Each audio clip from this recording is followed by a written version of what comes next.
Hello everyone, welcome to current affairs funda. This is Manveer. आज की video में हम लोग मेंस लेवल के पहले सॉल्व करेंगे, क्योंकि अभी सब आपके मेंस एग्जाम ही आने वाले हैं, लाइन अप है सारे। तो हम उसके लिए प्रैक्टिस के लिए मेंस लेवल जैसा एक पजल सॉल्व करने जा रहे हैं। पढ़ना स्टार्ट करेंगे।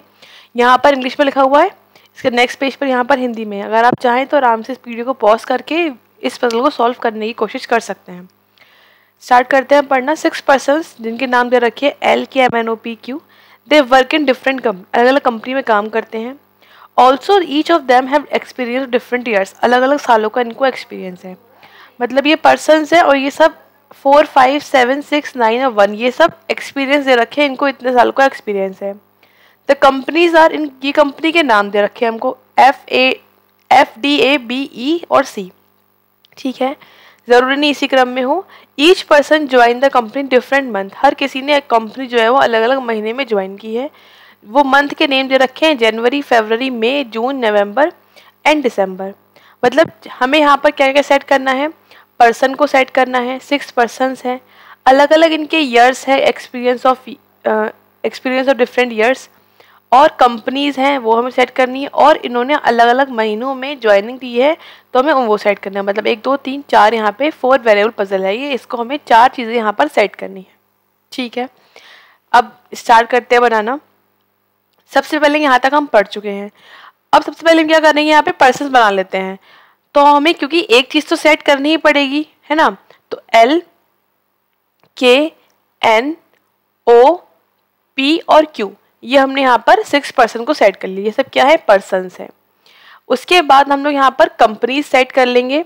उसके बाद हम लोग यहाँ पर जो उनके ईयर्स और एक्सपीरियंस दे रखा है वो सेट कर लेंगे, और उसके बाद यहाँ पर हम मंथ सेट कर लेंगे, मंथ ऑफ ज्वाइनिंग।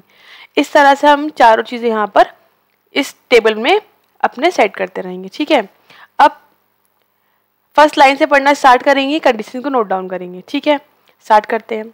लिखा है N join the office the month of May. Direct दे रखा है कि एन ने मंथ ऑफ मई मतलब मई के महीने में कंपनी ज्वाइन की, तो एन के आगे लिख लेते हैं भाई मई। ठीक है, ये हमने लिख लिया। फिर लिखा हुआ N has experience of odd number of years. अब जो एन है, मतलब जो एन है ये है, इसका एक्सपीरियंस ऑड नंबर का है। ऑड नंबर यहाँ पर देखो क्या दे रखा है, 1, 5, 7 और 9। मतलब 4 यहाँ पर पॉसिबिलिटीज हो सकती हैं कि या तो 1 हो या 5 हो, 7 हो या फिर 9 हो। इस तरह से ये 4 पॉसिबिलिटीज यहाँ पर दे रखी हैं। फिर लिखा है नेक्स्ट कि के has a experience of 9 years. के का एक्सपीरियंस 9 ईयर्स का है। जब इसका 9 का है तो इसका तो 9 होगा नहीं, हटा दो यहाँ से। The person who works in company F join the company immediately after the person who works in company D. जो व्यक्ति कंपनी एफ ज्वाइन करता है वो कंपनी डी के जस्ट बाद में है। मतलब यहाँ पर महीने की बात कर रहे हैं। ये जिस भी व्यक्ति ने कंपनी डी ज्वाइन की होगी उसके नेक्स्ट मंथ में कंपनी एफ वाला पर्सन ने उसका जस्ट नेक्स्ट वाले मंथ में, जैसे जनवरी, फरवरी हो सकता है, फिर मई, जून हो सकता है, और नवंबर, दिसंबर ऐसा हो सकता है। एफ और डी कंपनी की बात कर रहे हैं। ठीक है, अच्छा यहाँ तक पढ़ लिया। फिर लिखा है P has experience of 6 years. P का एक्सपीरियंस कितना है, पी का एक्सपीरियंस जो है वो 6 साल का है, तो यहाँ 6 लिख दिया हमने, राइट। फिर लिखा है Q join just after the person who works in company C. जो व्यक्ति कंपनी सी में काम करता है उसके जस्ट बाद में क्यू वाले पर्सन ने कंपनी ज्वाइन की है। मतलब क्यू के बाद जस्ट सी आना है। मतलब अगर क्यू जस्ट सपोज सी वाला कंपनी वाला पर्सन जनवरी में है तो क्यू वाला फरवरी में होगा, सेम मई या जून हो सकता है, सेम नवंबर, दिसंबर हो सकता है। ठीक है, अच्छा फिर लिखा हुआ है next Q has the experience of 1 year. Q को 1 साल का एक्सपीरियंस है, तो क्यू के आगे हम लिख दिए यहाँ पर 1। अब जब यहाँ 1 आ गया है तो ऑब्वियसली बात है यहाँ पर 1 नहीं आएगा, क्योंकि जब क्यू 1 आ चुका है तो ऑड नंबर है बाकी। अब 2 पॉसिबिलिटी बची है एन के पास, 5 या फिर 7, राइट। अच्छा आगे क्या लिखा हुआ है EFC। अच्छा नहीं, एन और O do not work in the company EFC। जो एन है और जो ओ है इन दोनों कंपनी में क्या क्या नहीं आएगा, एफ, ये जो 2 पर्सन है एन और ओ, ये ना तो एफ कंपनी में काम करते हैं, ना ही ई कंपनी में काम करते हैं, और ना ही सी कंपनी में। इन तीनों कंपनी में ये दोनों पर्सन काम नहीं करते हैं। यहाँ पर ये दोनों की जगह पर ये 3 कंपनी नहीं आ सकती हैं। ठीक है, अच्छा फिर क्या लिखा हुआ है, the student who work in company B join office in November. अब जो पर्सन बी वाला है उसने नवंबर में, जो पर्सन नहीं है, ये कंपनी दे रखी है, जो भी कंपनी बी है उसने नवंबर में ज्वाइन किया है, right. The student who work in company A join the office in last month.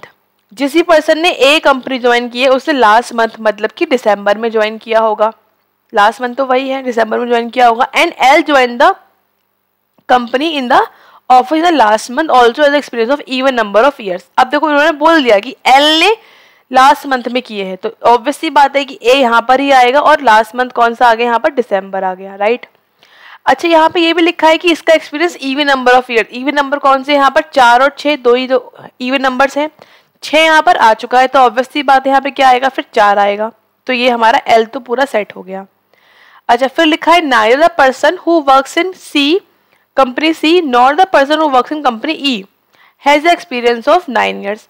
जो भी पर्सन कंपनी सी का है और जो भी पर्सन कंपनी ई का है, इन दोनों में से किसी को भी 9 ईयर्स का एक्सपीरियंस नहीं है, मतलब सी और ई वाले में 9 ईयर्स नहीं आएंगे, क्रॉस कर दिया। फिर लिखा है the one who join the office in second last month that is नवंबर में जिसने ज्वाइन किया है उसको 7 मंथ का एक्सपीरियंस नहीं है। कितने का नहीं है, 7 मंथ का एक्सपीरियंस नहीं है। मतलब ये हुआ कि the one who join the office in the second last month does not have the experience of 7 years. मतलब जो भी नवंबर वाला पर्सन है उसको 7 मंथ का एक्सपीरियंस यहाँ पर नहीं आना है। मतलब यहाँ पर जो भी हम लिखेंगे वो 7 वाला यहाँ पर नहीं इंक्लूड करेगा, मतलब बी नवंबर जहाँ भी आएगा वो 7 नहीं आएगा, राइट। तो देखो ये सारी कंडीशन यहाँ तक हमने पढ़ ली हैं। अब हमें क्या करना है, बहुत चीज़ें तो यहाँ पे सेट हो चुकी हैं, बहुत चीज़ें जो बची हैं बस हमें उन्हें अब यहाँ पर सेट करना है, राइट। अच्छा अब देखो क्या क्या हम यहाँ पर सेट कर सकते हैं। अभी तो हम इनको ही सेट करेंगे कि जो हमारा ये 8 दिसंबर तो कंप्लीट हो चुका, ठीक है। अभी हमें करना है बी नवंबर में है और वहाँ पर 7 नहीं आएगा, ठीक है। अच्छा तो बी नवंबर हमें सेट करना है, तो यहाँ पे बहुत सारी कंडीशन यहाँ बी नवंबर आ सकता है, ठीक है। अच्छा उसके अलावा देखो हम और क्या कर सकते हैं।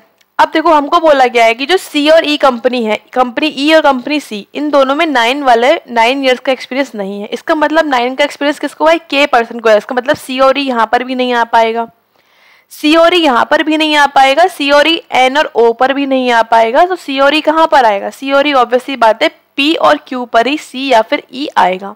इन दोनों में एक जगह सी आना है, एक जगह पर ई आना है, राइट। उसके अलावा बोल रहे थे कि एफ एन ओ पर नहीं आएगा। इसका मतलब पता लग गया कि एफ कहाँ पर आना है, एफ फिर के पर आना है। ये कंफर्म हो गया। जब ये कंफर्म हो गया तो हमें ये पता लग चुका है कि बी नवंबर कहाँ आएगा। बी नवंबर हमारा फिर आएगा ओ पर, क्योंकि एन पर तो मई आ चुका है, तो यहाँ पर आ जाएगा बी और यहाँ पर क्या आ जाएगा, नवंबर। अब ये बोल रहे हैं कि यहाँ पर 7 नहीं आएगा। जब यहाँ पर 7 नहीं आएगा तो क्या आएगा, फिर 5 है ना। यहाँ पे क्या आएगा 5, यहाँ 5 आ गया तो यहाँ पे क्या आएगा 7। मतलब जो हमारा एन था जिसमें हम पॉसिबिलिटीज मान के चल रहे थे इतनी सारी, तो वहाँ पता लग चुका है। वहाँ पे केवल क्या आना है, 7 आना है, केवल क्या आना है 7, और यहाँ पर कुछ भी नहीं आ सकता।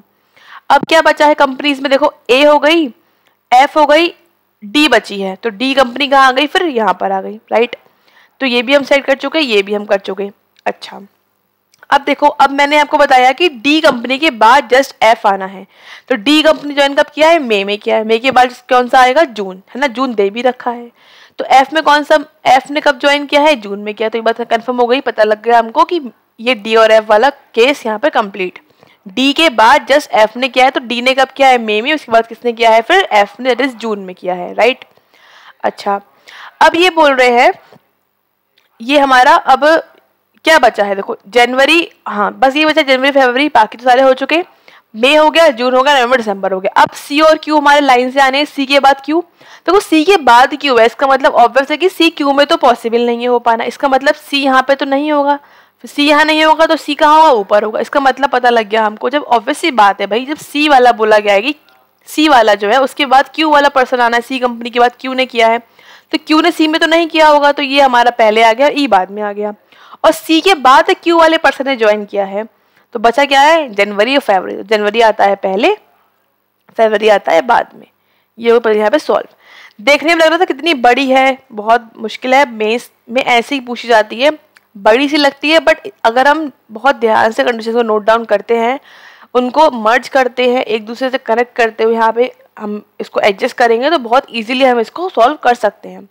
आप देख पा रहे हो हमने 4 वेरिएबल पजल कितनी आसानी से, बहुत कंडीशन भी नहीं थी यहाँ पर, बहुत सारी तो डायरेक्टली यहाँ पर लिख दी हमने, और बस 1 2 3 4 5 कंडीशन के साथ ही इसको सॉल्व कर दिया।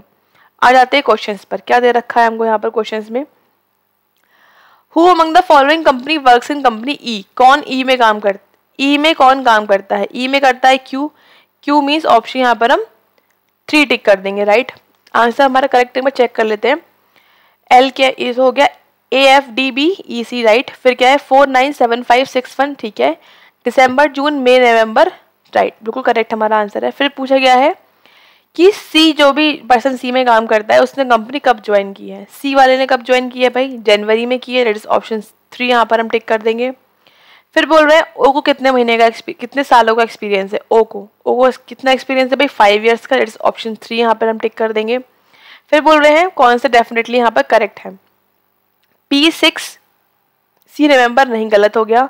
Q4 ये भी गलत है। N7 नो, बी नहीं है वहां पर। K9 F जून, हाँ 4 इज करेक्ट, K9 F और June, right, 4 option is correct here. Next पूछ रहे हैं who among the following join the office in the month of May, May ने, जो मे वाला पर्सन है उसने कौन से, मतलब किसने मई में ज्वाइन किया है, मई में किसने ज्वाइन किया है, एन ने किया है, एन ऑप्शन मतलब ऑप्शन 2 यहाँ पर टिक कर देंगे। तो यहाँ पर इस तरह से इन क्वेश्चंस को टिक करना था। 5 क्वेश्चंस दे रखे थे, 5 मार्क्स की बदल आपसे ये पूछी जाएगी मेंस एग्जाम में, राइट। उसके अलावा अगर आप ऐप डाउनलोड करना चाहते हैं तो आप कर सकते हैं प्ले स्टोर से। यहाँ पर आपको क्या मिलेगा, यहाँ पर आपको कंप्लीट कोर्स ऑफ रीजनिंग मिल जाएगा, जिसमें प्री प्लस मेंस सब सारे टॉपिक डिस्कस किए गए हैं रीजनिंग के, सब कुछ वीडियो फॉर्मेट में है।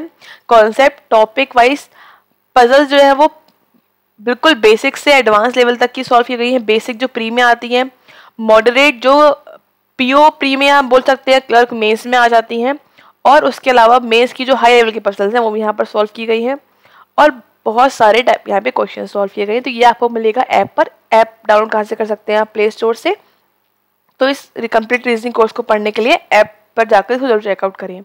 मिलते हैं आपसे फिर नेक्स्ट वीडियोस में। Thanks for watching, have a nice day.